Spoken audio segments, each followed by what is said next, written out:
The manor of Blackwood stood against the encroaching twilight, its ancient stones absorbing the last vestiges of a weak autumn sun.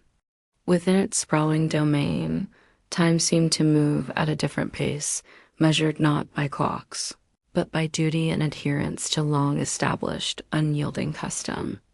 The air in the lower halls was crisp, carrying the faint metallic scent of winter approaching. Yet the corridors leading to the private chambers retained a manufactured warmth. The central spine of the east wing, where the family's private quarters resided, was a study in controlled opulence. The stone corridors, polished smooth by centuries of foot traffic, seemed to absorb sound, making the few available light sources, the flickering, oil-fed wall sconces, appear meager against the vastness of the masonry. Each glow sent long, attenuated shadows stretching and shrinking across the heavy, woven tapestries that lined the walls. These scenes of forgotten victories and silent coronations served as perpetual, mute witnesses to the family's legacy. Deeper within, the master bedchamber of the heir, Lady Alara, was a sanctuary aggressively guarded against the outside chill. A magnificent hearth roared with contented energy, its flames performing a slow, mesmerizing ballet against the dark iron of the grate. This fire was the room's beating heart, throwing pulsing waves of orange and deep russet light across the expansive chamber. The shadows here were not threatening. They were simply deeper shades of the rich mahogany furniture and the heavy, embroidered silks that draped the tall, arched windows, sailing out the night. The air was thick, an intoxicating blend of the rich, smoky aroma of burning oak, the sweet, faintly resinous scent of fresh beeswax candles, and the subtle, expensive musk perfume that seemed permanently infused into the heavy damask and velvet furnishings. This was the scent of unquestioned authority. Upon a long, low bench upholstered in jade green velvet, near the foot of the colossal canopied bed, sat Lady Alara, a woman officially marked at 21 years of age, the perfect threshold of adult responsibility in this house. Her attire was a calculated statement, a gown of shimmering pale yellow silk, the fabric caught and intensified by the firelight, lavishly trimmed with delicate gold thread at the cuffs and neckline. The silk pulled around her ankles, a tide of color contrasting with the dark wood floor. She reclined with an almost predatory ease, her posture defying the very notion of restraint. Her chin was tilted upward, a gesture that exposed the elegant column of her throat, and her long, flaxen blonde hair was unbound, cascading over the shoulders of the silk like spun sunlight. Her fingers moved with restless energy, drumming a complex, syncopated rhythm against the carved armrest of the bench, a sharp, impatient sound in the quiet room. Her expression was the crux of the problem, a study in unmasked arrogance, a subtle curl to her lip that suggested she found the very air in the room beneath her notice. She possessed the delicate bone structure and refined features of her lineage, yet her inherent pride was a powerful, often blinding shadow cast over those virtues. The silence, however, was not destined to last. The heavy oak door, bound in iron, gave a low, almost reverent creak as it swung inward. Stepping across the threshold was her mother, Lady Isolda. The undisputed mistress of Blackwood Manor, Lady Isolda was a figure of imposing stature, moving with the fluid, almost unnerving grace of inherited command. Her presence seemed to instantly lower the ambient temperature of the room. She was clad in a heavy velvet gown of deep, commanding crimson, the fabric brushing the stone floor without a whisper, an emblem of power. Her eyes, the color of polished slate, were fixed upon her daughter, stern yet unwavering, a mirror reflecting every unearned defiance Alara exhibited.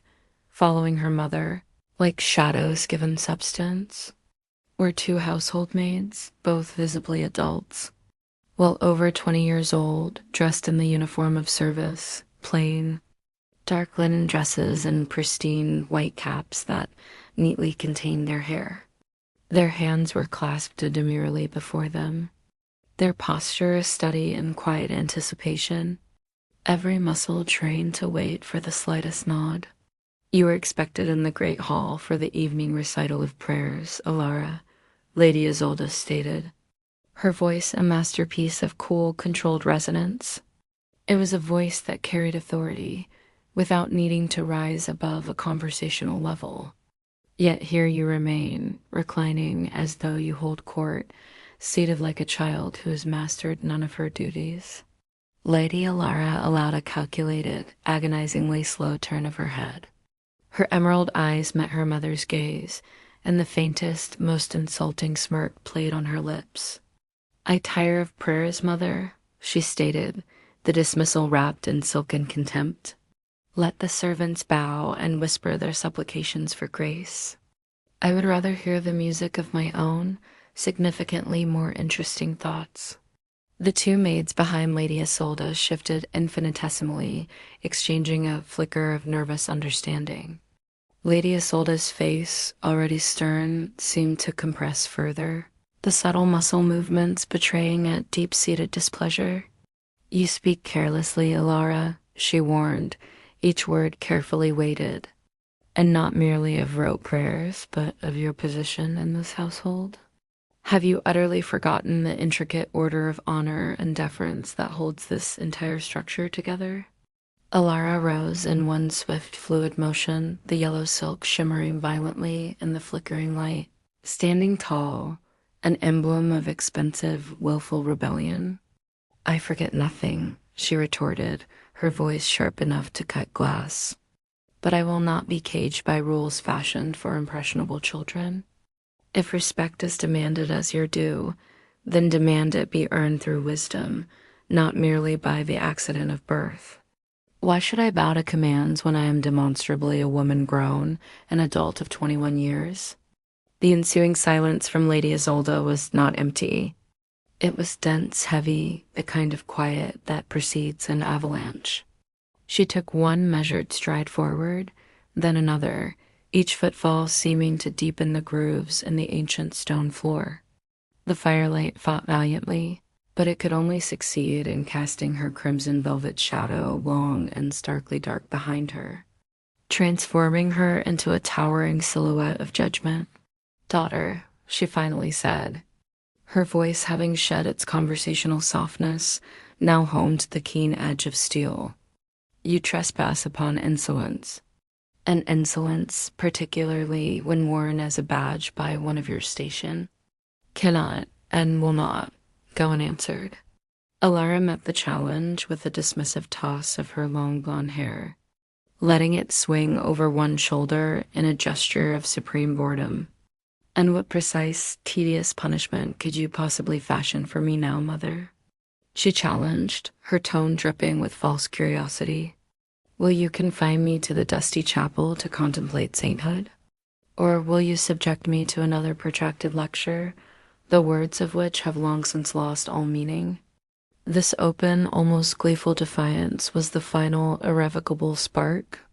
Lady Isolde did not raise her voice, but her intent was unmistakable. She turned her steady gaze toward the two attending maids, who snapped to attention instantly. "Prepare her," Lady Isolde commanded, the word ringing with absolute finality. Confusion, real and unplanned, finally flickered across Alara's perfect features. Her bravado fractured slightly. "Prepare me for what?" she demanded, though a distinct, involuntary tremor laced her voice, a sound she instantly despised. "Lady," Isolde gestured with one elegant hand toward the vast, canopied bed, its heavy, protective drapes currently drawn back only halfway. "This chamber," she stated, "shall serve as witness to a necessary truth. Insolence will be erased beneath focused, structured discipline." The two maids advanced, their movements swift yet carefully controlled, ensuring no hint of aggression entered their grasp as they took hold of Lady Alara's arms, one at the upper bicep, the other at the forearm. She immediately wrenched against their steady hold, the yellow silk gown rustling in a frantic, agitated wave like dry leaves caught in a sudden, unexpected squall. "Unhand me," she cried out, the sound a startling mixture of genuine alarm and the theatrical protest of one accustomed to immediate surrender. "This is utter folly, mother." A grotesque overreaction. But Lady Isolda's expression remained a mask of implacable, noble resolve. "Folly is allowing a spirit as bright as yours to become so tarnished by hubris," she countered. "Bring her to the edge of the bed. Remove her slippers." Alara's wide eyes registered the true nature of the impending confrontation. Her breath hitched. The maids, with practiced efficiency, guided her backward until her slender legs were positioned over the side of the mattress, seating her firmly on the edge of the high, richly piled bed. Then they bent low, their simple linen dresses framing the task, and with smooth, deliberate movements, they slipped the delicate, pointed silk slippers from her feet. The sudden exposure of her pale, slender feet, the soles now completely bare to the chamber's warm air, caused Alara to instinctively draw them back. A purely involuntary reaction to the sudden vulnerability and the intense focus now entirely centered on them. "Mother, this is completely absurd," she exclaimed, struggling lightly against the maid's hands, a token resistance born more of shock than actual intent to escape. "You cannot be serious about this medieval spectacle." "Absurd?" Lady Isolda repeated, her voice retaining the unbending quality of hard iron. "Absurd is a daughter who holds her mother's counsel in contempt. Absurd is a noblewoman who believes her status grants her immunity from correction. Tonight, Alara, you shall learn that laughter, the very sound you use to dismiss duty, can serve as both your deepest shame and your most profound lesson." With that declaration, Lady Isolda moved. She did not stand over her daughter like a looming threat. Instead, she moved with calculated grace to a small, ornately carved, cushioned stool that had been positioned just moments before, directly before the exposed feet. She lowered herself onto it, her crimson velvet gown spreading around her like a slow-motion spill of dark wine upon the floorboards. Her movements were slow, deliberate, signaling that this was not a rash act, but a formal proceeding. Her hands, pale and exquisitely manicured, rested poised in her lap, yet their stillness was brimming with intent. Alara's heart began to hammer a frantic rhythm against her ribs. Her protest died in her throat, emerging as a choked sound. "Mother, you do not truly mean to?" Her question dissolved into a sharp, startled sound that was undeniably close to a giggle. It was an involuntary reaction to the sheer, ridiculous tension of the moment, amplified by the vulnerability of her position. The very first touch was not hard, not disciplinary, but almost exploratory.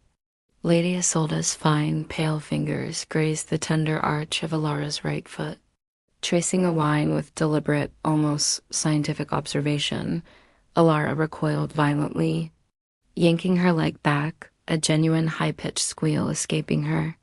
The maids, however, held her ankles with the firm, unyielding grip of seasoned professionals, their presence a silent testament to the mother's will. "Mother, stop! Please!" Alara shrieked, the sound already losing its edge of command and gaining the distinct, breathless pitch of genuine ticklishness. The delicate nails of her mother traced a slow, agonizingly precise path across the smooth, sensitive skin of her right sole, moving from heel to ball. A shocking wave of intense, unwanted sensation shot up her leg.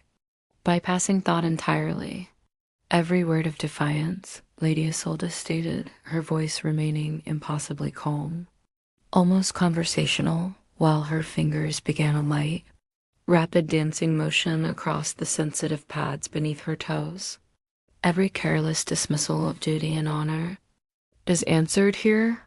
Her left hand moved to the left foot, commencing a similar systematic assault on its exposed sole.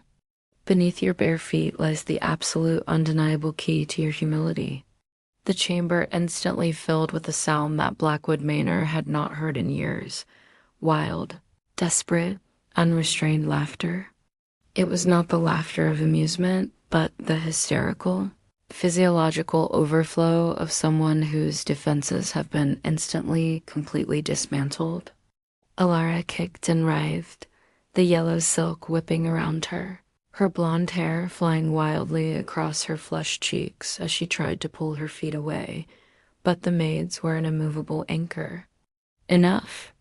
I beg you, mercy." She gasped, the words shredded by continuous, high-pitched shrieks. But her mother showed no sign of relenting.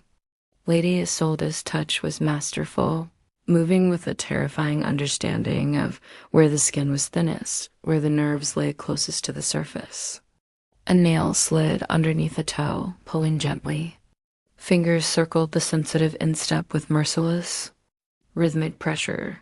The two maids, their faces trained in neutrality, could not quite suppress the slightest upward twitch at the corners of their mouths, a testament to the sheer spectacle of their proud mistress utterly undone by this peculiar, ancient form of correction. They held the adult woman of 21 firmly in place, her frantic squirming only serving to press her solace more firmly against the practiced, relentless attention of her mother. This was not the crushing weight of a physical blow. This was psychological erasure through sensory overload. This was the methodical dismantling of pride, achieved not through pain, but through the utter, helpless surrender of the body's most vulnerable spots. This specific type of correction was known in their family's lore as the cleansing of the arch, a tradition reserved for the most profound displays of arrogance, minutes bled into an eternity defined only by the relentless, rhythmic stimulation. The heat from the fire seemed to intensify, reflecting the flush of deep crimson that now covered Alara's neck and face, visible even beneath the pallor of her skin. Her struggles weakened, morphing from desperate escapes into shuddering spasms fueled by forced laughter. Her body began to betray her will, each breath a ragged gasp, between peals of sound that served no purpose other than acknowledging the immediate reality of her state. Finally, with the same sudden deliberation with which she began, Lady Isolde ceased. Her hands lifted away, the sudden absence of sensation almost as shocking as the touch itself. Lady Alara collapsed forward onto the luxurious pillows and deep cushions of the bed, her body suddenly heavy, limp, her breath coming in sharp, uneven inhalations. The yellow silk gown was rumpled, clinging damply in places, her entire composure utterly, undeniably undone. Tears of exhaustion, residual tension, and stunned relief shone in her eyes as she instinctively pulled the silk skirt higher, curling her long legs inward toward her chest. Suddenly resembling the very child she had claimed to have outgrown, Lady Isolde rose from the stool, returning to her full, commanding height. The firelight no longer made her shadow seem threatening, but merely imposing. "Disrespect is a poison, Alara," she stated, her voice low, resonant, and entirely devoid of triumph, only weary finality. "And poison must be purged, lest it corrupt the entire vessel. Let this night, let this absolute lack of control you have just experienced remind you, honor is not a careless gift you scorn. It is a delicate, intricate chain you wear with perpetual dignity. Lady Alara," her voice a thin, reedy whisper against the roaring fire, managed a jerky nod, her blonde hair falling across her face like a curtain. "Yes, mother," she choked out. I will remember. I swear it upon my lineage." Lady Isolde regarded her daughter for one final significant moment, then gave a crisp, almost imperceptible flick of her hand toward the doorway. The two maids, who had maintained their unwavering, silent vigil, moved forward, bowed in perfect unison, and then slipped out of the chamber as silently as they had entered. The heavy door clicked shut, leaving mother and daughter in the sudden, profound quiet. The fire settled, its flames drawing inward, softening the hard, unforgiving lines of the stone walls and the heavy tapestries. A deep, settling silence reigned for what felt like an epoch. Lady Alara, still hunched protectively on the bed's edge, slowly lifted her gaze. Her eyes, though shadowed by recent humiliation, held a new, unsettling clarity, a raw, emergent humility. "Forgive me," she whispered, the plea genuine, stripped bare of all pretense.